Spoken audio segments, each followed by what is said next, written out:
Hello friends, ఈ మధ్య నేను చైనాకి వెళ్ళాలన్నమాట. చైనాకి వెళ్ళిన తర్వాత అక్కడ నాకు విచిత్రమైనది కనపడింది. ఏంట్రా అని నేను దగ్గరికి వెళ్ళి చూస్తే తెలిసింది అది మొత్తం డ్రై ఫ్రూట్స్ తోటి. మన ఇండియాలో ఎలా అయితే స్వీట్స్ మేకింగ్ చేస్తామో అలా ఇక్కడ ఈ చైనా వాడు చేశాడనమాట.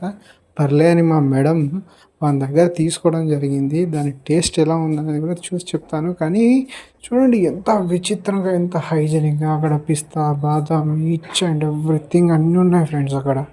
అది నాకే విచిత్రం అనిపించింది. ఏంద్రా బాబు ఇలా అమ్ముతారు ఇండియాలో అమ్మినట్టు, కానీ మన ఇండియా కన్నా మోర్ దెన్ బెటర్ అనిపించింది అక్కడ. ఎందుకంటే ఫుల్ హైజీనిక్గా వాడడము, మళ్ళీ అలా ఇంగ్రీడియంట్స్ ఏమేమి వేసారో తెలియదు, కానీ ఇది ఒక స్ట్రీట్ ఫుడ్ అనమాట. ఇప్పుడు మన దగ్గర అయితే పుల్లారెడ్డి ఇది ఎంతైతే ఫేమస్ అనమాట, అక్కడిది అనమాట. దాని తర్వాత తీసుకోవడం జరిగింది. మా ఫ్రెండ్ అయితే తీసుకుందాం అనుకున్నాము, మా మేడం అయితే తీసుకుంది. దాని తర్వాత మా మేడం అడిగింది ఏమైనా ఒక టేస్ట్ చిన్న బయటికి అని. ఆ బయట తీసుకొని తినేది ఫ్రెండ్స్. తిన్న తర్వాత ఇక నాకెప్పుడు తినాలనిపించిందంటే ఇక అప్పుడే మళ్ళీ ఇక ప్యాక్ చేసుకుని ఒక 1 kg దాకా ఉందని అనిపించింది. దాని తర్వాత డబ్బులు కట్టేసాం.